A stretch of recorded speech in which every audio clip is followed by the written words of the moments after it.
सर्वांना जय भीम।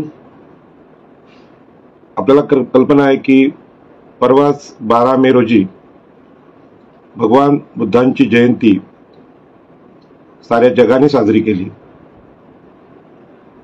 आणि याच निमित्तानं आपल्याला आज बुद्धिझम आणि हिंदुझम असा विषय घेऊन इथे बोलायचं आहे। आणि हा विषयावर बोलायची गंभीर परिस्थिती आज देशामध्ये आहे।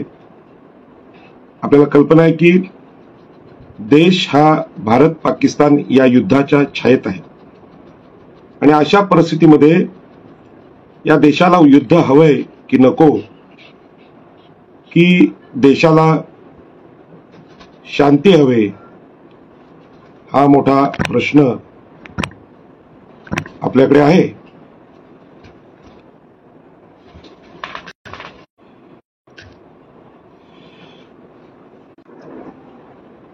आणि म्हणूनच या विषयावर बोलावं अशी विनंती बहुजन संघटककडून राहुल खांडेकर यांनी केली आणि परवाच या विषयावर कोल्हापूरमध्ये मी बोललेलो आहे। विषयाचं गांभीर्य असं आहे की देश युद्धाच्या छायेत आहे। ज्यांचं सरकार आहे ते सरकार आपल्या लोकसभेला विचारात न घेता अनेक गोष्टी करत आहेत। आपल्याकडे पुलवामा हल्ला झाला, त्यात अनेक सैनिक मारले गेले, परंतु ते कोणी मारले, ती कारवाई अतिरेक्यांची होती काय, याच्या काही गोष्टी आपल्याला कळल्या नाहीत। आता सुद्धा ज्या अतिरेक्यांनी निरपराध लोकांना मारलेलं आहे त्या अतिरेक्यांचा शोध अजूनही देशाला लागत नाही आणि तो हल्ला पाकिस्तानने केला असं समजून आपण त्यांच्यावर प्रतिहल्ला करण्याचा प्रयत्न केला, परंतु अमेरिकेच्या राष्ट्राध्यक्षांनी सांगितल्यानंतर आपण युद्ध थांबवलं। परंतु खरोखर या देशाला युद्धाची गरज आहे का? आणि जो हल्ला झाला त्या हल्ल्याच्या वेळी जी परिस्थिती आपल्या देशात मीडियाने निर्माण केली, धर्म पूछा जाती नाही, अतिरेक्यांच्या तोंडची ही वक्तव्य पाहिल्यानंतर असं लक्षात येतं की अत्यंत गंभीर प्रसंगी निष्पाप निरपराध लोकांना मारत असताना अतिरेक्यांनी असे प्रश्न खरोखर विचारले असतील का की तुमचा धर्म कोणता आहे, तुमची जात कोणती आहे? तर तो प्रसंगच इतका भयानक आहे की 2000 पर्यटक असताना तिथे त्यांच्या संरक्षणाला कुणीच नाही आणि अशावेळी तो हल्ला झाला। कारण म्हणजे यामध्ये आपल्या देशाचं केंद्र शासन या निष्पाप नागरिकांच्या मृत्यूला जबाबदार आहे। आता तो हल्ला अतिरेक्यांनी केला, त्यात माणसं मारली गेली। आपण अतिरेक्यांना किती दोष दिला तरी मुळात आग लागू नये यासाठी काळजी घेणं जसं महत्त्वाचं असतं तसं अशा हल्ले होऊ नये म्हणून तिथे सुरक्षा यंत्रणा का नव्हती, हा मोठा प्रश्न आहे। आणि म्हणूनच आता पूर्ण जगात आणि देशात ज्या कारणासाठी आम्ही पाकिस्तानवर हल्ला करण्याचा प्रयत्न केला, तो देशाचं सार्वभौमत्व जपणं आणि पाकिस्तानने जर हल्ला केला असेल तर त्याच्या विरोधात सारा भारत एकवटला होता। आम्ही सर्व भारतीय लोक, सत्ताधारी विरोधी पक्ष, वेगळ्या जाती पंथाचे लोक आम्ही पाकिस्तानच्या विरोधी देशाने पुकारलेल्या युद्धाच्या पाठीमागे आहोत असं सगळ्यांनी आपली मतं मांडली। मुस्लिम खासदार असरुद्दीन ओवैसी यांनी सुद्धा नरेंद्र मोदी यांच्या पाठीमागे पाठिंबा उभा केला।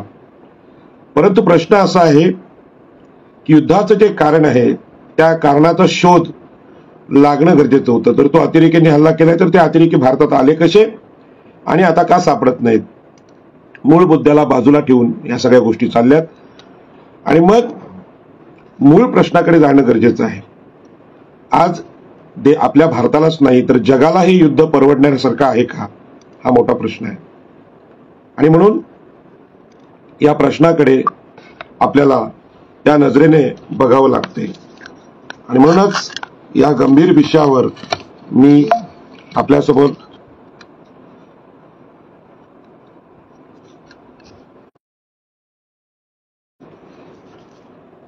खरं म्हणजे हा विषय अत्यंत गंभीर आहे आणि म्हणून या गंभीर विषयामध्ये देशाला खरं म्हणजे युद्ध परवडणार नाही. आपल्याला कल्पना आहे की आपण कोरोनाच्या जागतिक महामारीतून आताच कसे तरी उभे राहतोय. त्याच्या अगोदरची नोटबंदी, यामध्ये आलेली बेकारी, मंदी याला तोंड देत असताना खरोखर या युद्धाची गरज आहे का, हा प्रश्न सुद्धा आपल्याला पडला पाहिजे. आणि म्हणून भगवान बुद्धांनी सांगितलेला शांतीचा जो मार्ग आहे त्या मार्गावर सुद्धा लोकांनी विचार करावा. आणि म्हणून हा मार्ग काय आहे, हा मार्ग काय सांगतो, ही सुद्धा पाहणं गरजेचं आहे. कारण नेहमीच या भारतानं सहिष्णुतेचा, शांतीचा मार्ग लोकांना दिलेला आहे. आणि ज्यावेळी खरोखर युद्धाची गरज आहे त्यावेळी आपल्या देशाने अतिशय कठोर कारवाई अतिरेक्यांवर केलेली आहे, पाकिस्तानवर सुद्धा केलेली आहे आणि त्या युद्धामध्ये विजय मिळवलेला आहे. परंतु उगाचच कोणाचं रक्त सांडायचं नाही, अशा प्रकारचा मूळ या भारताचा विचार आहे. आणि म्हणूनच बुद्ध जयंती आता होऊन गेली आणि या बुद्ध जयंतीच्या निमित्ताने बुद्धिझम काय आहे आणि हिंदुइझम काय आहे याच्यावर आपल्याला आज चर्चा करायची आहे. आणि म्हणूनच या देशामध्ये 2500 वर्षापूर्वी भगवान बुद्ध होऊन गेले आणि त्यांची जयंती आम्ही आज साजरी करतोय, म्हणजे 12 मेला होऊन गेली. परंतु देशाला जयंती नवीन नाही. आमच्याकडे आम्ही राम जयंती करतो, हनुमान जयंती करतो, कृष्ण जयंती करतो, ह्या अनेक देवदेवतांच्या जत्रा यात्रा करत असतो. आणि त्यामध्ये आणि भगवान बुद्धाच्या जयंतीमध्ये फरक काय, त्याच्यामध्ये फरक असा आहे की भगवान बुद्धांच्या जन्माबाबत ठोस पुरावे पुरातत्व विभागाला मिळालेले आहेत. त्यांचा जन्म कुठे झाला, त्यांचे आईवडील कोण, याच्या नोंदी सापडतात. परंतु देवदेवतांच्या जयंतीच्या बाबतीत अशा नोंदी आपल्याला सापडत नाहीत. आणि म्हणून भगवान बुद्धांचा विचार काय आहे याच्यावर खरं म्हणजे चर्चा झाली पाहिजे. हिंदुत्वाच्या नावानं जे काही आपल्या देशात चालू आहे ते तरी काय आहे ते सुद्धा आम्ही समजून घेतलं पाहिजे. भगवान बुद्ध, चार्वाक आणि महावीर यांनी जो विषय ज्यांनी विचार आपल्या देशात मांडला तो मानवतेला, माणसाला केंद्रबिंदू ठेवून मांडलेला आहे. आणि या जगातल्या दुःखापासून मुक्ती मिळण्याचा अधिकार प्रत्येक माणसाला आहे, अशा प्रकारचा समानतेचा, न्यायाचा, स्वतंत्रतेचा मुद्दा भगवान बुद्धांनी मांडला. आणि त्यांचा तर्कवादी विचार हा अत्यंत महत्वाचा होता. आणि 2500 वर्षापूर्वी त्यांनी सांगितलं की आकाशात स्वर्ग नाही, कोणताही चमत्कारिक देव आकाशात राहत नाही, आकाशात स्वर्ग नाही, देव नाही, चमत्कार नाही, नरक नाही, आत्मा नाही, अशा प्रकारचं गंभीर तत्वज्ञान भगवान बुद्धांनी आपल्या देशाला सांगितलं. याच्या उलट जे वैदिक हिंदुत्व आहे त्या हिंदुत्वाने आभासी तत्वज्ञान आपल्याकडे मांडलेलं आहे. कधी न पाहिलेला देव लोकांना सांगितला आणि तुमचं भलं देवच करेल, तुमच्या हातात काहीच नाही, अशा प्रकारचा विचार मांडला. स्वर्ग मांडला की तुमची मुक्ती स्वर्गातच आहे. आणि चमत्कार सुद्धा मांडले, देव हे चमत्कारिक असतात आणि तुम्हाला हवे तसे बदल त्यांच्या कृपेने होत असतात. अशा प्रकारचे परस्पर विरोधी विचार आपल्याकडे मांडलेले दिसतात. आणि म्हणून बुद्ध तत्वज्ञान आणि हिंदू तत्वज्ञान ज्या अलीकडे आहे त्यामध्ये खूप मोठा फरक आणि विरोधाभास आपल्याला पाहायला मिळतो. आता आपल्या देशात 1956 साली हिंदू धर्म सोडून डॉक्टर बाबासाहेब आंबेडकर या आपल्या संविधानकारांनी बुद्ध धम्म स्वीकारला. आणि त्यानंतरच आम्हाला भगवान बुद्धांचं तत्वज्ञान काय आहे हे कळलं, म्हणजे 1956 साली कळलं. परंतु बुद्धाचा जन्म याच देशात झाला होता आणि जगभर त्यांचे विचार पोहोचलेले होते. जगातल्या 150 राष्ट्रात हे विचार पोहोचल्याचे आपल्याला आजही जाणवतं. मग भारतातून ते विचार का निघून गेले, भगवान बुद्धांना या देशातून का बाहेर जावं लागलं, हा एक मोठा प्रश्न आहे. आणि म्हणून हिंदुत्व ज्या श्रेष्ठ आणि कनिष्ठतेच्या आधारावर निर्माण झाले त्यातला जो मूळ विषय आहे तो असा आहे की हिंदू धर्म चातुर्वर्ण्याचा पुरस्कार करतो. आणि या चातुर्वर्ण्यामध्ये ब्राह्मण, क्षत्रिय, वैश्य हेच या धर्मामध्ये लाडके आहेत किंवा सर्वाधिकार त्यांना आहेत. आणि सगळे मानवी हक्क शूद्र, अतिशूद्र यांना नाकारलेले आहेत. आणि शूद्रांमध्ये 50% स्त्रिया आहेत. आणि याच्यामध्ये श्रेष्ठ कोण आणि कनिष्ठ कोण याची मांडणी करताना ब्राह्मणांचा जन्म ब्रह्मदेवाच्या मुखातून झाला क्षत्रियांचा बाहूंतून झाला, वैश्यांचा मांड्यांपासून झाला आणि शूद्रातिशूद्र आम्ही सगळे, आमचा जन्म म्हणजे ओबीसी, एससी, एसटी आणि स्त्रिया यांचा जन्म पायातून झाला, अशी बतावणी आपल्याकडे केली गेली आणि यातून आम्ही सगळे शूद्र हलके झालो, गुलाम झालो. आणि ही जी गुलामगिरी आहे, ही गुलामगिरी नाकारण्याचं काम 2500 वर्षापूर्वी भगवान बुद्धांनी केलं होतं. आणि भगवान बुद्धांच्या काळात जो विचार मांडला गेला त्यातून सम्राट अशोकाचं मानवतेचं वैभवशाली भारताचं साम्राज्य आपल्याकडे उभं राहिलं आणि जगाला एक आम्ही मोठा आदर्श दिला, मानवतेचा दिला, मानवी कल्याणाचा दिला आणि सकळ प्राणी मात्र, निसर्ग, पर्यावरण यांच्या हक्कांचा विचार दिला. हा विचार मनुस्मृतीच्या माध्यमातून संपवण्यात आला आणि 85% भारत गुलाम झाला. आणि या गुलामीलाच हिंदुत्व किंवा वैदिकत्व किंवा अलीकडच्या राजकीय भाषेत हिंदू राष्ट्र ही संकल्पना दिली जाते. आणि या देशामध्ये ब्राह्मणिझम आणि बुद्धिझम यांचा अखंड संघर्ष चालू आहे आणि म्हणून बुद्धिझम आणि हिंदुझम यांच्यामध्ये तुलना करायची आता वेळ आली. आपल्याला कल्पना आहे की आपल्याकडे छत्रपती शिवाजी महाराजांनी सम्राट अशोकानंतरचं रयतेचं राज्य इथे केलं. म्हणजे शूद्रातिशूद्रांच्या हातात मनुस्मृतीने शस्त्र नाकारलं होतं. तो शस्त्राचा अधिकार छत्रपती शिवाजी महाराजांनी आमच्याकडे दिला आणि एक नवीन विचार, मानवतेचा विचार, न्यायाचा विचार महाराष्ट्रामध्ये मिळाला. आणि हे छत्रपती शिवाजी महाराजांचं स्वराज्य पेशवाईमध्ये नष्ट झालं आणि पुन्हा एकदा महाराष्ट्र गुलाम झाला. आणि महाराष्ट्रातल्या या गुलामीचा परिणाम सगळ्या देशात पाहायला मिळाला.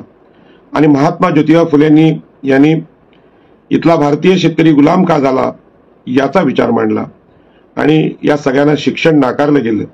हे सावित्रीबाई फुल्यांच्या माध्यमातून केवळ सांगत न राहता स्त्रियांना शिक्षणाचा अधिकार दिला पाहिजे यासाठी शिक्षणाची चळवळ महात्मा ज्योतिबा फुले आणि सावित्रीबाईंनी सुरू केली. अलीकडेच हा चित्रपट प्रदर्शित झाल्यानंतर ब्राह्मण महिलांनी याला चित्रपटाला विरोध करताना सांगितलं की या चित्रपटामध्ये सावित्रीबाई फुल्यांच्या अंगावर शेण फेकणारा जो ब्राह्मण बटू आहे तो दाखवू नका, त्यामुळे आमच्या भावना दुखावतील. आणि हे बोलत असताना त्यांनी जय परशुराम अशी घोषणा केली. त्यांनी सांगितलं की आम्ही सावित्रीबाई फुल्यांच्या चळवळीतूनच शिकलो, परंतु ही जी गोष्ट आहे ती गोष्ट म्हणजे ब्राह्मण बटू आहे तो तुम्ही दाखवू नका. आता ज्या सावित्रीबाई फुल्यांच्यामुळे भगवान बुद्धांच्या नंतर म्हणजे भगवान बुद्धांच्या समानतेच्या विचारानंतर जी मनुस्मृतीची गुलामगिरी आली होती त्या गुलामगिरीला संपवण्याचं काम पुन्हा एकदा सावित्रीबाई फुल्यांच्या शिक्षणाने केलं. पण त्याच चळवळीतून शिकून तयार झालेल्या ब्राह्मण महिला मात्र पुन्हा एकदा आपल्या आईला मारणाऱ्या परशुरामाचं समर्थन करतात आणि हे लपवण्याचा प्रयत्न करतात की भारतातल्या ज्ञानाला, भारतातल्या शिक्षणाला उच्चवर्णीय ब्राह्मणांनी नेहमीच विरोध केलेला आहे. आणि हे ब्राह्मण्य किंवा हिंदुइझम आणि बुद्धिइझम असा हा संघर्ष अलीकडेच आपण पाहिला. आणि म्हणूनच महात्मा ज्योतिबा फुले यांना डॉक्टर बाबासाहेब आंबेडकरांनी आपलं गुरु मानलं, संत कबीर, भगवान बुद्ध यांना गुरु मानलं.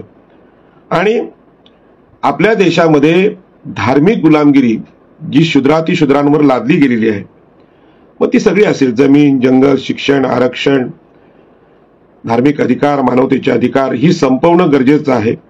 आणि म्हणून त्यांनी जी चळवळ आपल्या देशात उभी केली त्या चळवळीने या देशातली गुलामगिरी उघड करण्याचा प्रयत्न केला. म्हणजे ब्राह्मण्य या देशातल्या बहुजनांना कसं गुलाम करते हे डॉक्टर बाबासाहेब आंबेडकरांनी उघड करून दाखवलं. आणि मी नेहमीच सांगत असतो की आमच्याकडे रायगड जिल्ह्यात डॉक्टर बाबासाहेब आंबेडकरांनी चौदार तळ्याचं पाणी हक्काचं आंदोलन केलं. याच पद्धतीने चिरनेर जंगल सत्याग्रहाचे केसेस ते लढले. खोती विरुद्ध म्हणजे जमीनदारी विरुद्ध, सामंतशाही विरुद्ध आंदोलन केलं. आता जंगल, जमीन, पाणी, शिक्षण यांच्यावर सर्वाधिकार ज्या हिंदुत्वाने, ज्या वैदिक धर्माने या सगळ्यांना अधिकार दिले होते, ते अधिकार ज्या हिंदुत्वाने दिले होते, मनुस्मृतीने दिले होते, त्यांच्या विरोधात डॉक्टर बाबासाहेब आंबेडकर लढले. आणि इथल्या ओबीसींना, शूद्रातिशूद्रांना जाग करण्याचा खूप चांगला प्रयत्न केला. आणि यातून त्यांच्या अधिकारांचे कायदे भारतीय संविधानामध्ये त्यांनी संविधान सभेत संघर्ष करून टाकले. त्यामध्ये 50% स्त्रिया ह्या धर्माने गुलाम केल्या होत्या त्यांच्या अधिकारांसाठी हिंदू कोड बिल टाकलं. डॉक्टर बाबासाहेब आंबेडकरांचा संघर्ष हा हिंदुत्व आणि ब्राह्मण्याविरुद्ध होता, या देशातल्या बहुजनांच्या गुलामगिरी विरुद्ध होता. आणि त्या संघर्षातून त्यांच्या असं लक्षात आलं, हा सनदशीर आंदोलन, प्रबोधन म्हणजे गुलामी विरुद्ध प्रबोधन आणि शिक्षण हक्काची चळवळ या सगळ्यांना आपल्या भारतीय संविधानाच्या कायद्यात बसवून सुद्धा याला अनुकूल असा धर्म या देशात नाही. म्हणजे या देशातले सर्वच धर्म हे आकाशातल्या देवाला प्रमुख मानतात. माणसाची मुक्ती स्वर्गात आहे असं सांगतात आणि जमिनीवरचं त्यांचं जीवन हे हलकं आहे, छोटं आहे आणि त्यांना जी जन्माने जात मिळाली, जी गुलामी मिळाली, त्या गुलामीत जन्म घ्यायचा आणि गुलामीतच मरायचं, त्याला ह्यातून मुक्ती नाही अशा प्रकारचा सांगणारा धर्म इथे होता. या धर्माला पर्याय देणं गरजेचं होतं आणि म्हणूनच 1956 साली त्यांनी बुद्धिझम म्हणजे बौद्ध धर्म धर्मांतर करून आमच्या देशातल्या सगळ्या बांधवांना दिला. आपल्या देशातली ही फार मोठी क्रांती होती. आज हिंदुत्वाचा बोलबाला आहे. सगळीकडे हिंदुत्ववादी सरकार येत आहेत. महाराष्ट्रात आणि देशात हिंदुत्वाचं सरकार आहे आणि या हिंदुत्वाच्या सरकारमध्ये आम्ही आंबेडकर जयंती पण साजरी करतो आणि बुद्ध जयंती पण साजरी करतो. परंतु या निमित्ताने बुद्धिझम आणि हिंदुइझम यांच्यातला जो संघर्ष आहे ते मांडायचं धाडस आजही करताना फार कमी लोक दिसतात. खरं म्हणजे आज हिंदुत्वामध्ये आमची गुलामगिरी आहे. कोरोनामध्ये सारा देश संकटात असताना हिंदू मंदिरात प्रचंड पैसा होता. मी हिंदूंच्याच म्हणणार नाही, ख्रिश्चनांच्या चर्चमध्ये तो पैसा आहे, मुस्लिमांच्या मस्जिद, दर्गा व बोड याच्यामध्ये आहे. परंतु आपापल्या धर्म बांधवांसाठी हा पैसा बाहेर काढावा, दानामध्ये असावा, आणावा असं कुठल्याही धर्माला वाटत नव्हतं. त्यांचा धर्म हा नेहमीच आकाशातल्या मुक्तीकडे डोळे लावून राहिलेला आहे. मग अशा वेळी भारतीय संविधान काय सांगतं की भारतीय संविधान सांगतं आपल्या या भारतीय नागरिकांसाठी सरकारने पुढे आले पाहिजे, त्यांना संकटात मदत केली पाहिजे. परंतु ज्यांचं सरकार आहे ते आकाशातल्या देवाला म्हणतात आणि लोकांचे प्रश्न देव सोडवेल, आमचं ते काम नव्हे अशा प्रकारची भूमिका घेऊन केवळ ब्राह्मण, क्षत्रिय, वैश्य यांचा पैसा, यांची सत्ता कशी टिकून राहील, त्यांचा फायदा कसा होईल अशा प्रकारची सरकारची धोरणं आहेत. आजही सगळी विमानतळं, सगळ्या केंद्रीय कंपन्या या अदानी अंबानी यांच्या कशा होतील अशा प्रकारचं देशाच्या सरकारचं धोरण घेऊन लोक पुढे जात आहेत. मग अशा वेळी 85% शूद्रातिशूद्रा या भारतीयांची भूमिका, यांचा न्याय कोणी घ्यायचा हा मोठा प्रश्न आहे. म्हणून हिंदुत्ववाद्यांना माझा प्रश्न राहील की डॉक्टर बाबासाहेब आंबेडकरांनी आपल्या संविधानामध्ये जी मांडणी केलेली आहे की हजारो वर्ष ज्या स्त्रिया, ओबीसी, SC, ST यांना सर्वाधिकार नाकारले, त्यांच्या न्यायाचा, त्यांच्या आर्थिक, सामाजिक, राजकीय उन्नतीचा विचार या हिंदुत्वामध्ये का नाही? आणि म्हणून या धार्मिक गुलामगिरीला पर्याय भगवान बुद्धाच्या विचारातून डॉक्टर बाबासाहेब आंबेडकरांनी दिला. परंतु भारतातले लोक बाबासाहेब आंबेडकरांनी केलेलं जे धर्मांतर आहे, त्यांनी त्यासाठी लिहिलेला अत्यंत चांगला ग्रंथ बुद्ध आणि त्यांचा धम्म हे वाचत नाही. आपल्या देशात अनेक धर्मांचे ग्रंथ आहेत, जे भगवद्गीता आहे, वेद आहे, उपनिषद आहेत, यांची चिकित्सा डॉक्टर बाबासाहेब आंबेडकरांनी केलेली आहे. अनेक धर्मचिकित्सक मंडळींनी, धर्मसुधारकांनी केलेली आहे. याचबरोबर अनेक धर्मांची ग्रंथ आपल्या देशात आहे. परंतु भारतीय संविधान आणि हे धर्मग्रंथ समोर जर ठेवले तर सगळेच धर्म आकाशातला देव, नरक, चमत्कार, आत्मा या गोष्टींना मानतात आणि ज्यांना आम्ही धर्म म्हणतो त्या धर्माच्या ह्या चमत्कारिक विचारांना आत्मा, देव, स्वर्ग यांना नाकारणारा विचार सुद्धा याच देशात भगवान बुद्धांनी मांडला, चार्वाकांनी मांडला, महावीरांनी मांडला. माणसाला अधिकार देणाऱ्या, माणसाचं कल्याण करणाऱ्या विचारांना नास्तिक विचार म्हटलं गेलं. पण जो आस्तिक विचार आहे तो धर्मातल्या 15% वर्गाला म्हणजे ब्राह्मण, क्षत्रिय, वैश्य यांना अधिकार देतो आणि दुसऱ्यांना नाकारतो. या विषयाची चिकित्सा भारताच्या संविधान सभेत झाली. संविधानपूर्व काळामध्ये याच्यावर फार मोठी चर्चा देशात झाली. पण बाबासाहेब गेल्यानंतर धर्मचिकित्सेचा प्रयत्न कोणी करायला तयार नाही आणि म्हणून धर्मांतर केलेल्या बौद्ध बांधवांनी नेहमीच या धर्माची चिकित्सा केली, या वैदिक हिंदुत्ववादी धर्माला नाकारलं. परंतु अलीकडे सत्ता अशा प्रकारे हिंदुत्ववाद्यांच्या हातात केंद्रित झालेली आहे की त्याच्या विरुद्ध बोलायला कोणी तयार नाही. आणि म्हणून बुद्धिझमची चर्चा आपल्या देशात झाली पाहिजे. बुद्धिझम म्हणजे काय आहे हे लोकांना कळलं पाहिजे असं मला वाटतं. आणि म्हणूनच ही चर्चा करणं गरजेचं आहे. मी सुद्धा वयाची 35 वर्ष हिंदुत्ववादी विचारामध्ये घालवली आणि 2005 नंतर मी डॉक्टर बाबासाहेब आंबेडकर वाचले आणि माझं असं लक्षात आलं की आम्ही ओबीसी 52% ओबीसी 50% स्त्रिया या पारंपरिक गुलामगिरीत जगत आहोत. आणि ही गुलामगिरी, माणसाची धार्मिक गुलामगिरी नाकारण्याचं काम 2500 वर्षापूर्वी भगवान बुद्धांनी केलेलं आहे. अलीकडे महात्मा ज्योतिबा फुले आणि सावित्रीमाईंनी केलेलं आहे. आम्हाला आमच्या आयाबाईंना शिक्षण नाकारण्याचं काम खरोखर धर्माने केलेलं आहे. मनुस्मृती वैदिक हिंदुत्ववाद्यांनी केलेलं आहे. मग असं असताना हा आमच्या गुलामीचा धर्मविचार आम्ही का नाकारत नाही? आणि तो नाकारूनच चालणार नाही तर त्याला पर्याय देणारा, स्त्रियांना अधिकार देणारा विचार जो बुद्धाचा धम्मविचार आहे तो आम्ही का स्वीकारत नाही? आम्ही स्वीकारत नाही कारण आम्ही अभ्यास करत नाही, आम्ही वाचत नाही. आणि म्हणून याच्यावर चर्चा झाली पाहिजे. आता सुद्धा भगवान बुद्धाचा विचार आम्ही अभ्यासला पाहिजे हे फार कमी लोकांना वाटतं. आणि आज सोपं झालेलं आहे की भगवान बुद्धाचा विचार काय आहे हे समजून घेण्याचा मार्ग अत्यंत मोकळा आहे.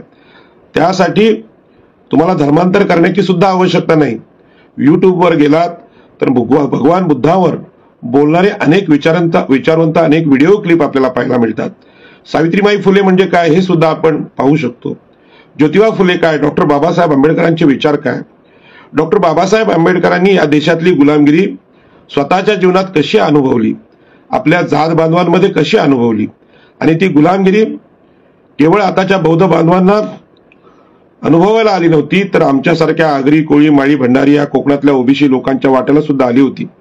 आम्हाला जमिनीचा अधिकार या देशातले ब्राह्मण, क्षत्रिय, वैश्य नाकारत होते. पाण्याचा अधिकार नाकारणार होते, जंगलाचा अधिकार नाकारत होते, शिक्षण नाकारत होते.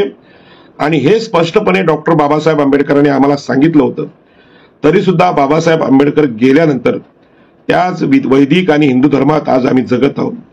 वर्तमान काळात जे सरकार हिंदुत्ववादी सरकार आहे, भाजपचं सरकार आहे, ते आम्हाला आमच्या संविधानाने दिलेले अधिकार नाकारते. ओबीसींच्या राजकीय अधिकार महानगरपालिकांमध्ये नाकारते. तुमचा इम्पेरिकल डेटा नाही म्हणून आम्हाला निवडणुका नाकारल्या.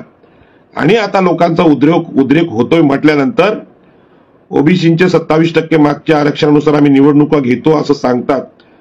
परंतु ही फसवणूक करणारे हिंदुत्ववादी आहेत. हे हिंदुत्ववादी असं नेहमीच करत आले. हे बाबासाहेब आंबेडकरांनी सांगून त्यांचं आम्ही का ऐकत नाही, हा सगळ्या हिंदू लोकांसमोरचा प्रश्न आहे. आणि म्हणूनच या आमच्यावर गुलामी लादणाऱ्या हिंदुत्वाला पर्याय डॉक्टर बाबासाहेब आंबेडकरांनी शोधला. आणि आपल्याला माहित आहे आमच्या ज्या अस्पृश्य बांधव आहेत त्यामध्ये बौद्ध बांधवांनी आताच्या धर्मांतर केलं. आणि धर्मांतरानंतर त्यांनी जी केलेली प्रगती आहे ती प्रगती नक्कीच लक्षवेधी आहे. मला कल्पना आहे की माझ्या आगरी, कोळी, भंडारी या समाजातून अजूनही एकही IAS व्हायला तयार नाही. आणि आताच्या धर्मांतरित बौद्ध बांधवांनी अनेक IPS, अनेक IAS, अनेक प्राध्यापक आणि वकील तयार केले. मग आमच्याकडे सगळ्या प्रकारचं सामर्थ्य असून आमच्याकडे अशी बुद्धिमान, हुशार तरुणांची फौज का तयार होत नाही? आम्ही आमच्या जीवनात जत्रा, यात्रा, धर्म, जयंत्या देवांच्या यांना महत्व देतो. आम्ही शिक्षणाला महत्व का देत नाही? हे सगळे प्रश्न बौद्ध बांधवांच्या प्रगतीकडे पाहून आमच्या ओबीसी बांधवांना का पडत नाही? कारण आम्ही वैदिक हिंदुत्वाच्या धर्माच्या गुलामीत आजही आहोत.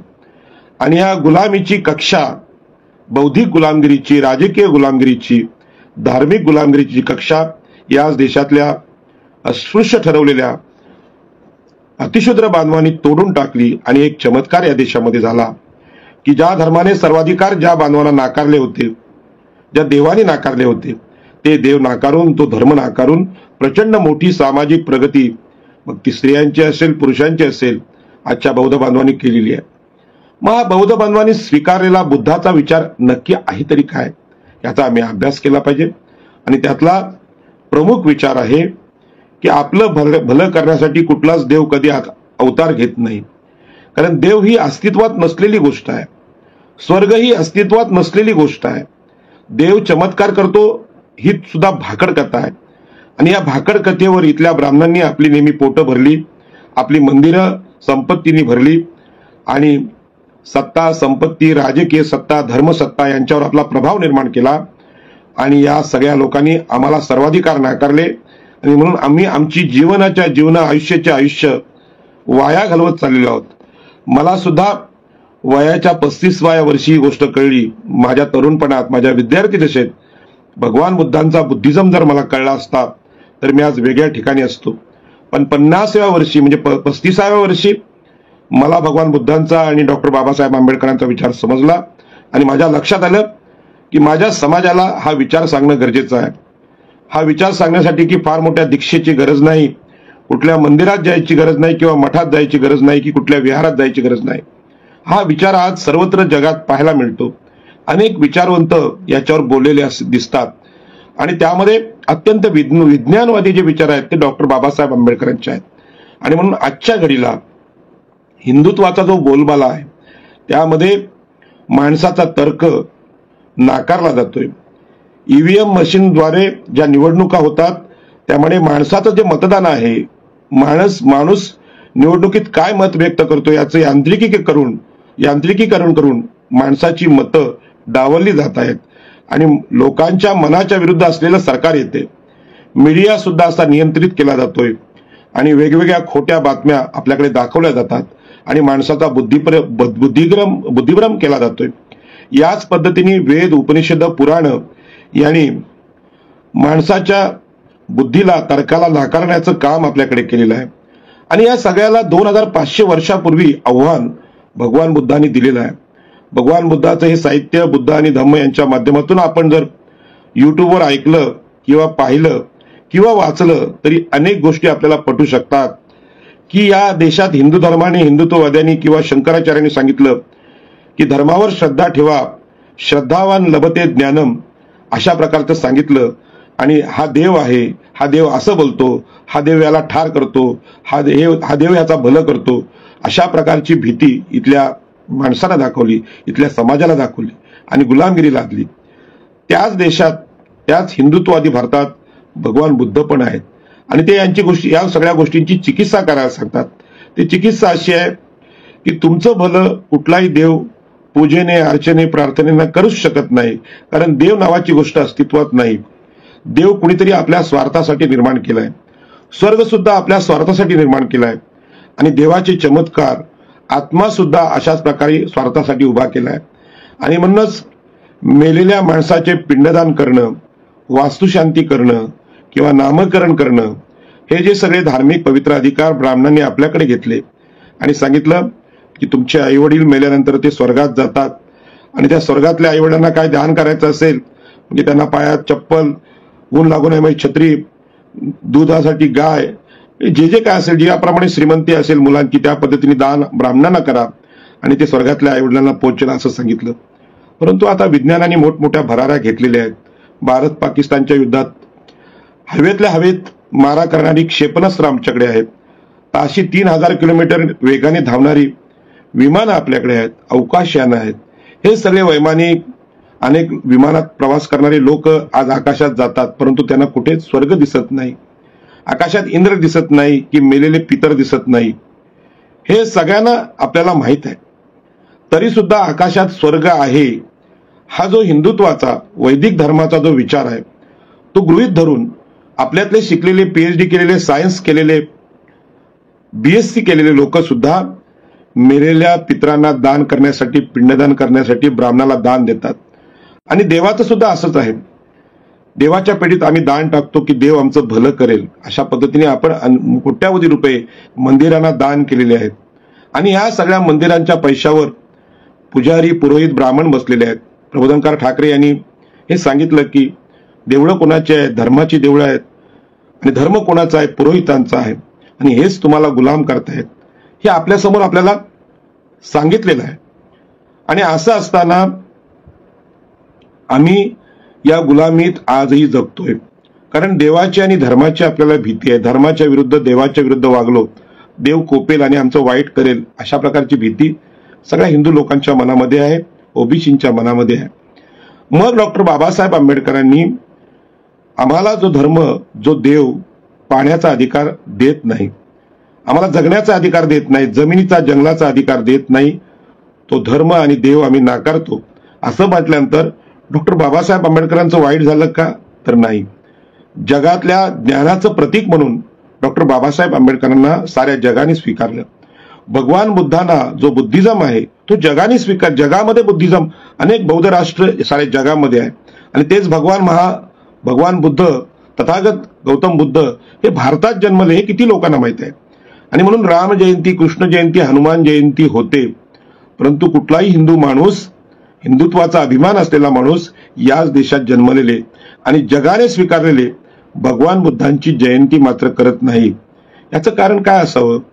या देशातली अंधश्रद्धा, यज्ञात होणारी पशुहत्या, चमत्कार, स्वर्ग हे सगळे थोतांड आहे आणि म्हणून भगवान बुद्धांनी ते नाकारले. परंतु याच्या पाठीमागचा विज्ञानवादी विचार आमच्याकडे लोक स्वीकारत नाहीत. आणि म्हणून ह्या विषयावर बोलत असताना माझं असं लक्षात आलं की भगवान बुद्धाचा विचार ज्यांनी वाचलेला आहे, ज्यांनी ऐकलेला आहे, तो तर्कनिष्ठ विचार करतो, विज्ञानवादी विचार करतो आणि आपल्या जीवनामध्ये घडणाऱ्या घटनांचा अर्थ लावतो, जागरूकतेने जगतो. उगाचच विंचू चावला म्हणून कुठल्या मांत्रिकाकडे जाण्यापेक्षा चांगल्या डॉक्टरकडे गेला, त्याच्यावरचं योग्य इलाज, इंजेक्शन घेतलं तर विंचवाचं विष सुद्धा उतरतं, तो माणूस आपला जीव वाचवू शकतो. हे नव्या विज्ञानवाद्यांनी सांगितलेलं आहे. पण अजूनही खेड्यामध्ये साप चावला की कुठल्या तरी मंत्रिकाकडे जायचं, काहीतरी मंत्र म्हणायचे, विभूती ओवाळायची, अशा प्रकारचे अवैज्ञानिक उपचार खेड्यामध्ये केले जातात आणि अनेक माणसं बळी पडतात. हे विषारी प्राणी, साप वगैरे चावल्यानंतर हे आपण उपाय करतो. परंतु जे खूप शिकलेले आहेत, अगदी डॉक्टर सुद्धा झालेले आहेत, त्या लोकांनी जर भगवान बुद्धांचा विचार वाचला तर त्यांच्या लक्षात येईल की पूर्ण जग निसर्ग तत्वाने चाललेलं आहे. म्हणजे तुम्ही जर, आपल्याला माहित आहे की आंबा लावला, आंब्याचं बी लावलं तर आंब्याचंच झाड येईल, चिकूचं येणार नाही किंवा फणसाचं येणार नाही. जसं आपण पेरतो तसं निसर्गातून त्याला प्रतिक्रिया येते किंवा क्रियेला प्रतिक्रिया येते. आपण जसं काम करतो तसं आपल्याला रिझल्ट मिळतो. चांगला अभ्यास केला तरी विद्यार्थी यशस्वी होतात. देवाला नवस बोलून, आरत्या करून परीक्षेत यशस्वी होता येत नाही. विज्ञानवाद, निसर्गवाद हा या जीवनातल्या प्रत्येक समस्यांचं उत्तर स्वतःच माणसाला देत असतो. तरी सुद्धा माणसं अवैज्ञानिक विचार करतात, अंधश्रद्धांमध्ये रमतात आणि आपला कपाळमोक्ष करून घेतात. साधं उदाहरण सांगतो की रस्त्यावर गाडी चालवताना जे अनेक अपघात होतात, त्या अपघातामध्ये दारू पिऊन गाडी चालवल्यामुळे ते अपघात होत असतात. या देशातले अनेक धर्म आहेत, त्या धर्माने सांगितलं की दारू पिऊन गाडी चालवली तर माणसाचा मृत्यू होतो, मग तुम्ही दारू पिऊ नका. भगवान बुद्धांनी 2500 वर्षापूर्वी सांगितलं, पंचशील दिलं, त्यामध्ये दारू पिऊ नका असं सांगितलं. याचा उद्देशच आहे की तुम्ही दारू पिऊन गाडी चालवली, मग त्या गाडीच्या बोनेटवर गणपतीचं तुम्ही मूर्ती ठेवा, शंकराची ठेवा किंवा विष्णूची ठेवा, तो देव तुम्हाला वाचवणार नाही. तुम्ही निर्व्यसनी असाल तर तुम्ही सावध राहून गाडी चालवाल आणि तुमचा जीव वाचवाल. म्हणजे गाडी चालवताना रस्त्यावर दारू पिणं हा आपल्याला धोका आहे आणि दारू न पिता गाडी चालवली तर आपला जीव वाचू शकतो. हे सत्य विचार भगवान बुद्धांनी सांगितलं आणि धर्म म्हणून त्यांनी आम्हाला पंचशील दिलं. या पंचशिलामध्ये दारू पिऊ नका, व्यभिचार करू नका, प्राणी हत्या करू नका, चोरी करू नका, अशा सगळ्या गोष्टी आम्हाला सांगितल्या. आणि ह्या गोष्टी त्यांनी पंचशिलामध्ये समजा 5 गोष्टी सांगितल्या. परंतु वाईट वागू नका, वाईट आहे किंवा ज्याला जगाने पाप ठरवलेलं आहे ते काही करू नका, हे तुमच्या जीवासाठी फायद्याचं आहे, समाजाच्या आहे, राष्ट्राच्या आहे, अशा प्रकारचं बुद्धिझम आपल्या देशामध्ये आपल्याला सांगितलेलं आहे. मग असं असताना ज्या अंधश्रद्धा आहेत, जे विज्ञानाला आजही सिद्ध करतात, देव आहे हे कोणी सिद्धच करू शकत नाही. मग देव नाही आहे, स्वर्ग नाही आहे, आत्मा नाही आहे, चमत्कार नाही आहे, ते आपल्याला सिद्ध करता येत नाही, तरी पण आम्ही त्यांना का मानतो? तर ह्या ज्या अंधश्रद्धा आहेत हेच हिंदुत्व आहे, हे वैदिकत्व आहे. आणि म्हणून याच्यावर हिंदुत्वावर टीका करण्याचा विषयच नाही. ते सिद्धच करता येत नसेल तर त्याच्यावर आम्ही का जगतो हा मोठा प्रश्न आहे. म्हणून आज हिंदुत्व म्हणजे ब्राह्मण्य, या ब्राह्मण्याने आपल्या देशाला लुटलं, फसवलं, मूर्ख बनवलं आणि बुद्धिझम आम्हाला शहाणं करतोय, जगायला शिकवतोय, निसर्गाचे नियम सांगतोय, मग ते आम्ही स्वीकारत का नाही? आणि म्हणून आपल्याला कल्पना आहे, खूप शिकलेली माणसं सुद्धा म्हणजे BSc करतात किंवा MSc करतात, परंतु एवढं शिकल्यानंतर लग्न झाल्यानंतर सत्यनारायणची पूजा घालतात. ही सत्यनारायणची कथा हे हिंदुत्वाचं, वैदिकत्वाचं प्रतीक आहे, धर्माचं प्रतीक आहे. ही कथा काय आहे की साधुवाणी नावाचा व्यापारी आहे. तो साधुवाणी नावाचा व्यापारी सत्यनारायणाचा प्रसाद न खाता समुद्रात जातो आणि त्याची नौका पाण्यामध्ये बुडते आणि नंतर त्याला रोज सांगितलं जातं, तुझी नौका जर वर आणायची असेल तर सत्यनारायणची पूजा घाल. आणि सत्यनारायणची पूजा घातल्यानंतर बुडालेली नौका वर येते.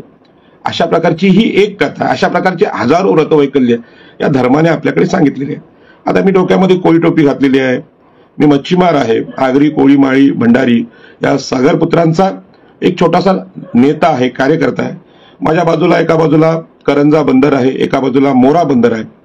मौर्यांच्या काळातलं, चंद्रगुप्त मौर्यांच्या काळातलं बंदर आहे, तिथे बौद्ध लेणी आहे. हजारो नौका इथे बुडालेल्या समुद्रात आज सापडतील. सत्यनारायणची पूजा प्रत्येक घरात, प्रत्येक गावात होते, परंतु कोणाची बुडालेली नौका कधीही सत्यनारायण पूजेने वर आलेली नाही. पूजा मात्र सातत्याने होतात आणि या पूजेचं जे मानधन आहे, जी देणगी आहे, हे भटजी घेऊन जातात. पण त्यांना कोणी विचारत नाही की तुम्ही सांगितलेली पूजा आम्ही घातली, आम्ही तुम्हाला दक्षिणा दिली, तांदूळ दिले, म्हणजे बदाम, पिस्ता वगैरे सगळं दिलं, पण तुमच्या पूजेने बुडालेली नौका वर आली नाही, असं त्यांना कोणी विचारत नाही. कारण प्रश्न विचारण्याची पद्धत आपल्या देशात नाही. धर्माने जे सांगितलं ते श्रद्धेने ग्रहण करा, दुसऱ्यांना सांगत चला आणि हा फसवणुकीचा धंदा वाढवीत चला. मग बुडालेली नौका जर बाहेर काढायचं असेल तर काय करावं लागेल? तर त्यासाठी एखादी क्रेन आणावी लागेल, दोर लावावे लागतील आणि त्या क्रेननी ती नौका उचलून बाहेर काढावी लागेल. चमत्काराने ती बाहेर येणार नाही. असंच आपला देश या अंधश्रद्धेमध्ये आज बुडालेला आहे आणि या अंधश्रद्धेत बुडालेल्या देशाला जर खऱ्या अर्थाने बाहेर काढायचं असेल तर विज्ञानवादी विचार जो भगवान बुद्धांनी 2500 वर्षापूर्वी सांगितलेला आहे तो स्वीकारावा लागेल. ते स्वीकारण्यामध्ये अडचण कोणती आहेत? बंधनं कोणाची आहेत? कोणाचीच नाही. डॉक्टर बाबासाहेब आंबेडकरांनी जेव्हा सांगितलं की या हिंदू धर्मात मी जन्म घेतला आणि या धर्मात जन्म घेतला म्हणून आम्हाला अस्पृश्य ठरवलं गेलं. कुठल्या जातीत जन्म घ्यावा हे कोणाच्या हातात नसतं, कोणत्या आईवडिलांच्या पोटी जन्म घ्यावा हे कोणाच्या हातात नसतं. मी ज्या आईवडिलांच्या पोटी जन्म घेतला, ज्या अस्पृश्य जातीत जन्म घेतला, हा माझा दोष नव्हता. तरी सुद्धा मला शाळेत प्रवेश नाकारला गेला.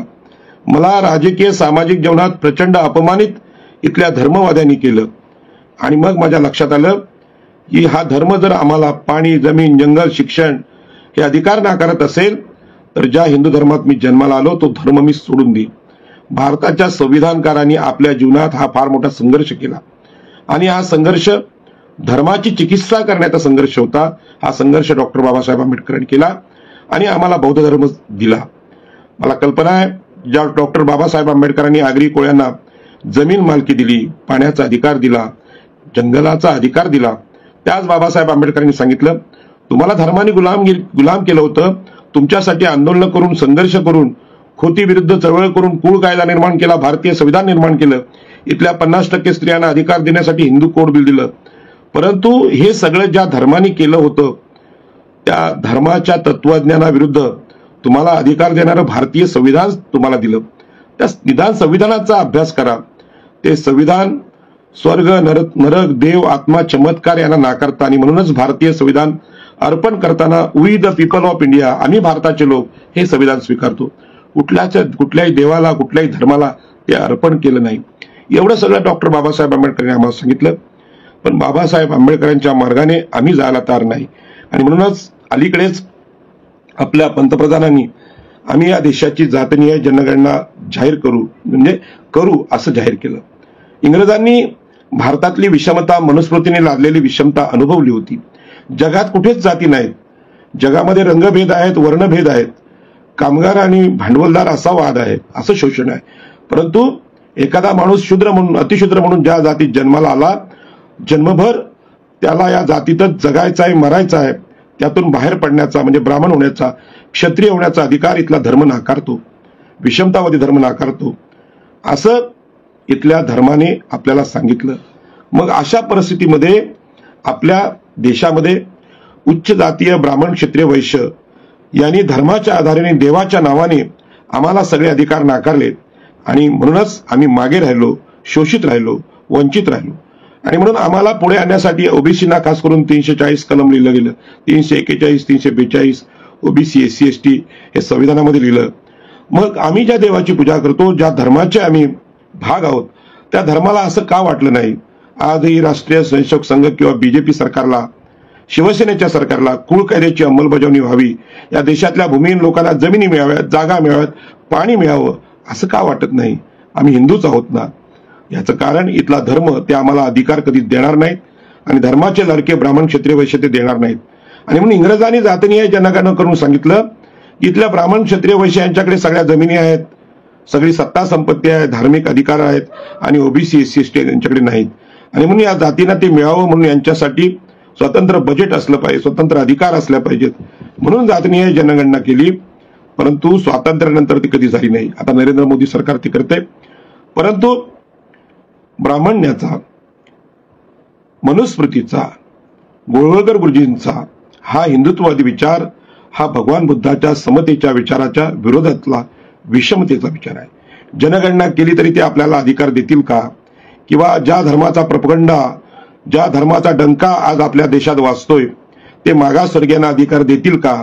हा तर्क भगवान बुद्धाच्या तर्काने इथल्या ओबीसी लोकांनी करायला हवा. ते देणारच नाहीत. जनगणना करतीलच. आज निवडणुकांची मतमोजणी होते, पण ती मतमोजणी भाजपाच्या उमेदवारांच्या बाजूने होते. भाजपाच्या विरोधात असलेलं देशातलं वातावरण त्यांच्या उमेदवारांना कसं जिंकून आणते, मशीनमध्ये हा चमत्कार कसा घडतोय, अशा प्रकारचा तर्क हिंदू माणूस करू शकत नाही, कारण त्याला शिकवलेलं आहे. श्रद्धावान लभते ज्ञानम, श्रद्धावानाला ज्ञान भेटतं आणि ते ज्ञान गुलामीचंच भेटतं. आणि म्हणून ही जनगणना आहे, ही फसवी आहे.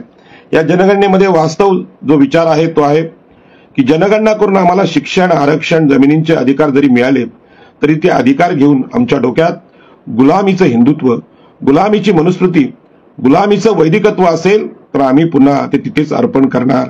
आणि म्हणून डॉक्टर बाबासाहेब आंबेडकरांनी सांगितलं, तुम्हाला अखेरची आणि कायमची मुक्ती हवी असेल तर समतेच्या, बंधुतेच्या, न्यायाच्या, करुणेच्या मार्गाने, बुद्धाच्या मार्गाने जावं लागेल. त्यांनी प्रत्येक गोष्टीला प्रश्न विचारला आणि प्रश्न विचारायला शिकवलं. जसं विज्ञान सांगतं, फळ आकाशातून वरून खालीच का पडतं, त्याच्या पाठीमागं कोणतं कारण आहे, ईश्वरी कृपा आहे की गुरुत्वाकर्षण आहे, अशा प्रकारचं विज्ञान सांगितलं.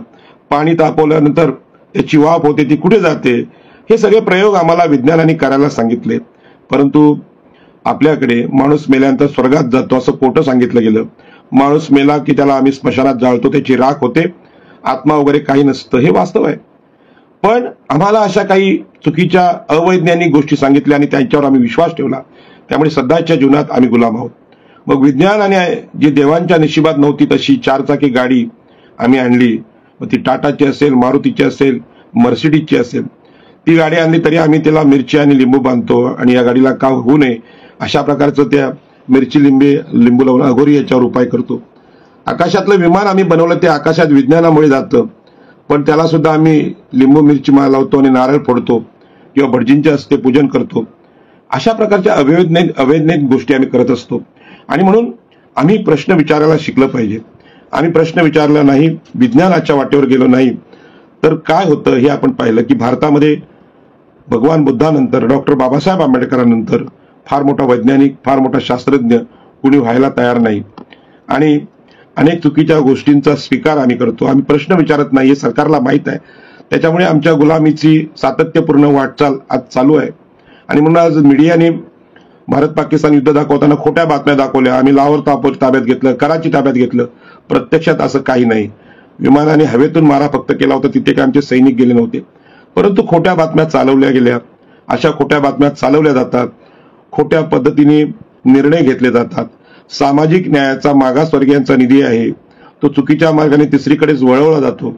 पण आम्ही सामाजिक न्याय आणि सामाजिक अन्याय हे काय आहे, आमच्या मागासवर्गीय जातींवर सामाजिक अन्याय इथल्या धर्माने केलाय, मनुस्मृतीने केलाय, चुकीच्या चालीरीतीने केलाय, त्या आम्ही दुरुस्त करणार की नाही आणि ह्या चालीरीती असलेल्या धर्माची चिकित्सा करणार की नाही. ओबीसी बांधव, खास करून 52% ओबीसी बांधव हे करायला तयार नाहीत.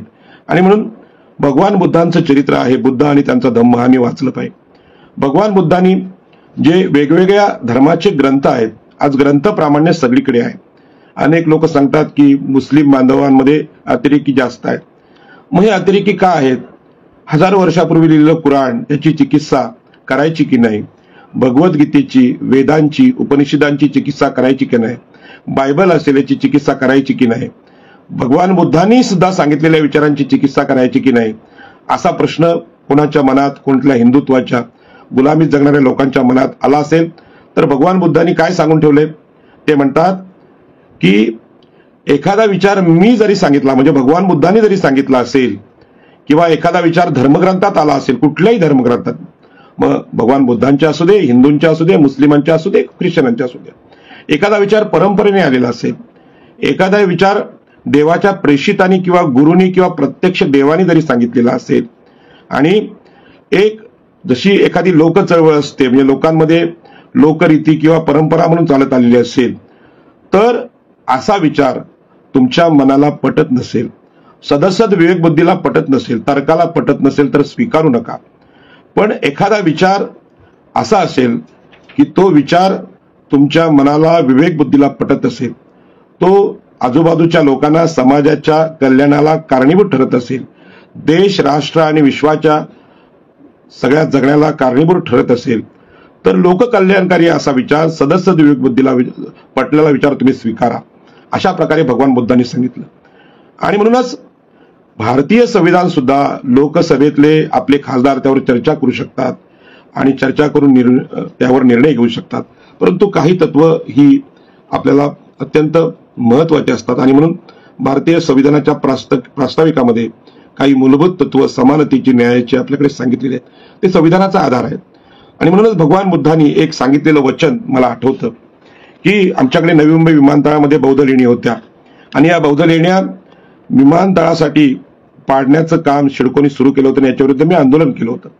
त्यामध्ये अनेक अनैसर्गिक निर्णय सिडकोच्या इंजिनियर्सनी घेतले. तशी दिल्लीकडची एक कंपनी होती, त्यांनी आमच्याकडे एक विमानतळामध्ये नदी होती, ती नदी काटकोनात वळवली. आपल्याला कल्पना आहे की पाणी नेहमी उताराकडे वाहते, हे आपलं निरीक्षण आहे. पण 2500 वर्षापूर्वी भगवान बुद्धांनी सांगितलं की पाणी नेहमी उतार असलेल्या बाजूने जातं. आता ही गोष्ट मी त्या इंजिनियर्सना सांगितली की पाणी उताराकडे जाणार, मग तुम्ही काटकोनात वळवून ते दुसरीकडे कसं काय नेता? तर त्यावेळी त्यांनी तो निर्णय घेतला. आजही नवी मुंबई विमानतळामध्ये तिथे पाण्याला भोवरा मरतो, पाणी सरळ जात नाही, कारण त्या पाण्याची उताराची दिशा बदलली गेलेली आहे. मग भगवान बुद्धांनी हा नियम सांगितला. असे काही जगामध्ये नियम आहेत, आणि हे नियम हे निसर्ग सत्य आहेत. अशीच निसर्ग सत्य भगवान बुद्धांनी बुद्धिझम मध्ये सांगितली, आणि अनेक अनैसर्गिक गोष्टी हिंदुइझम मध्ये सांगितलेल्या आहेत. जसं मेलेला माणूस स्वर्गात जातो किंवा नरकात जातो. स्वर्ग आणि नरक कोणी पाहिलेला आहे? देव चमत्कार करतो, देव लोकांच्या अन्याय झाला की अवतार घेतो, अशी कल्पना सांगितलेली. आता लोकांवर प्रचंड अन्याय या कोरोना काळात झाले, नोटबंदीत झाले, त्यांचा आवाज ऐकायला कुणीही देव आला नाही, देवालयातून तो बाहेर पडला नाही. वास्तव आम्ही अनुभवलं, आणि आपल्या प्रत्येक जीवनाच्या समस्येतून ते आम्ही अनुभवतो. तरी सुद्धा अनेक अंधश्रद्धा घेऊन आम्ही जगतो आणि वेगवेगळ्या समस्यांना सामोरे जातो. माझी एक विनंती आपल्याला आहे की ज्या हिंदुत्वाने आम्हाला सगळ्या 52% ओबीसीना गुलाम केले, सत्य संविधानाने पण स्वीकारलेलं आहे, आणि संविधानाने स्वीकारून जी आज जातगणना होते हे समानतेच्या तत्वाने संविधानाच्या अधिकारामुळे होते, देवाच्या कृपेमुळे नाही. उलट देवाच्या कृपेने, धर्माच्या कृपेमुळे आम्ही गुलाम झालो, शूद्र झालो. आणि म्हणून ज्या डॉक्टर बाबासाहेब आंबेडकरांनी, महात्मा ज्योतिबा फुलेंनी ही गुलामगिरी शोधून काढली, सावित्रीबाई फुलेंनी शोधून काढली, राजर्षी शाहू महाराजांनी मनुस्मृती आहे म्हणून विषमता आहे, म्हणून मागे राहिलेल्या लोकांना आरक्षण दिलं पाहिजे असं सांगितलं. या सगळ्या महापुरुषांचा विचार नक्की ज्या ग्रंथामध्ये एकवटला आहे, जो बुद्धिझमचा ग्रंथ, बुद्ध आणि त्यांचा धम्म आम्ही वाचला पाहिजे. बुद्ध आणि धम्म हा एकदा वाचा, एका बाजूला भगवद्गीता वाचा. वेद हे शूद्रांनी वाचू नयेत, उपनिषदांनी वाचू नये असा मनुस्मृतीमध्ये नियम घातला. असे जर वेद वाचले किंवा ऐकले तर ते डोळे फोडा, कानामध्ये शिस होता, अशा प्रकारची शिक्षा आपल्याकडे सांगितलेली दिली. अशा प्रकारचा बंडखोर नेता छत्रपती शिवाजी महाराजांचा मुलगा श्रीमंत छत्रपती संभाजीराजे यांना ज्यांची जी छळ या औरंगजेबाच्या छावणीत झाला, त्याच्या पाठीमागं मनुस्मृती होती असे जाणकार सांगतात. मग मनुस्मृतीने अशा प्रकारची शिक्षा या देशातल्या नवे शोध लावणाऱ्या, तर्क करणाऱ्या अनेक लोकांना लावलेली आहे. आणि अशा प्रकारचे अत्याचार आज आपल्याकडे आजही होतात, जे मागासवर्गीयांचे अत्याचार म्हणून आपल्याला माहित आहे. घोड्यावर कोणी बसला, चांगलं पाणी प्यायला, चांगले कपडे घातले, त्यांना मारणारे फटकवणारे लोक याच देशात आताही आहेत. मागासवर्गीयांवर अत्याचार करणारे लोक आहेत. आज ओबीसी म्हणून आम्ही आमची गावठाणं घरं आमच्या डोळ्यासमोर तुटताना पाहतोय. आमचे हजारो वर्षाची गावठाणं वेगवेगळे नवे कायदे करून जे सरकार करतंय ते मनुवाद्यांचं सरकार आहे, मनुस्मृतीचं सरकार आहे. इथे या महाराष्ट्राच्या पुरोगामी राज्यात ओबीसी मुख्यमंत्री होऊ शकत नाही, SC/ST मुख्यमंत्री होऊ शकत नाही, स्त्रिया मुख्यमंत्री होऊ शकत नाही. हे धार्मिक वास्तव आहे आणि म्हणून या धार्मिक वास्तवाची चिकित्सा करणारं नेतृत्व मागासवर्गीयांमध्ये जन्माला आलं पाहिजे आणि त्यांच्या बुद्धीचा तर्क जागा करायचा असेल तो कुठलाही देव किंवा धर्म करू शकत नाही. त्यासाठी भगवान बुद्धांच्या तत्वज्ञानाची गरज आहे आणि म्हणून भगवान बुद्ध, चार्वाक, महावीर यांनी या देशात मांडलेला देव नाकारणारा, स्वर्ग नाकारणारा, वेद नाकारणारा विचार काय आहे हा आम्ही समजून घेतला पाहिजे. आणि आम्ही समजून घेतला तर निश्चितपणे हिंदुत्व किंवा बुद्धिझम, हिंदुइझम आणि बुद्धिझम यातला फरक आपल्याला कळेल. मी त्याचा अभ्यास केला म्हणून आपल्याशी चर्चा केली.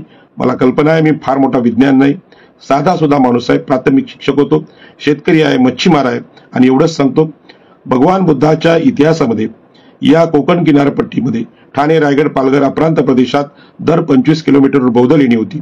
या खाड्यांतून, या समुद्रातून आम्ही इजिप्त पर्यंत जायचो, श्रीलंकेपर्यंत जायचो, रोमशी व्यापार करायचो. अशी सगळी गॅजेट सांगतात. आंतरराष्ट्रीय व्यापार करणाऱ्या आमच्या लोकांची आजची अवस्था अशी का झाली? आमच्या बदरांची डबकी का झाली? छत्रपती शिवाजी महाराजांच्या स्वराज्यात आमचं आरमार हे इंग्रजांचं, पोर्तुगीजांचं आरमार बुडवणारी ताकद ठेवणारं आरमार होतं. ते आगरी कोळी शूद्र का खचले? तर याचं उत्तर महात्मा ज्योतिबा फुलेंनी सांगितलं की मनुस्मृतीच्या हिंदुत्ववादी धर्माने आम्हाला शिक्षण नाकारले. शिक्षणाविना, विद्येविना शूद्र खचले असं महात्मा ज्योतिबा फुल्यांनी सांगितलं.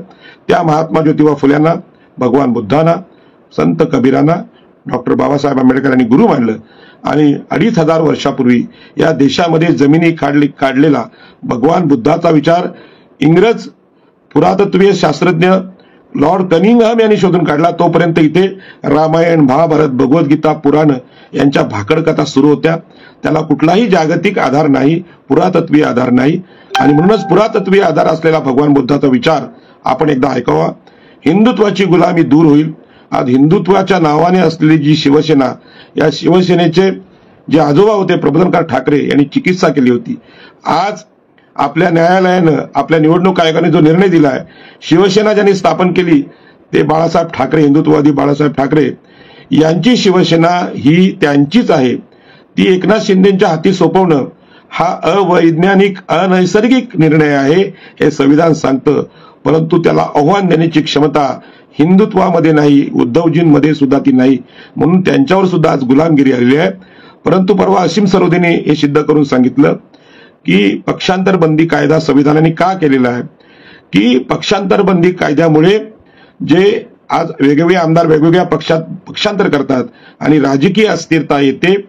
ही राजकीय अस्थिरता लोकशाहीला धोकादायक आहे आणि म्हणून माणसांनी आपल्या मतांशी प्रामाणिक राहावं, आपलं चारित्र्यशील हे स्वच्छ असावं असं सांगणारा बौद्ध धम्म हा संविधानाला पूरक आहे.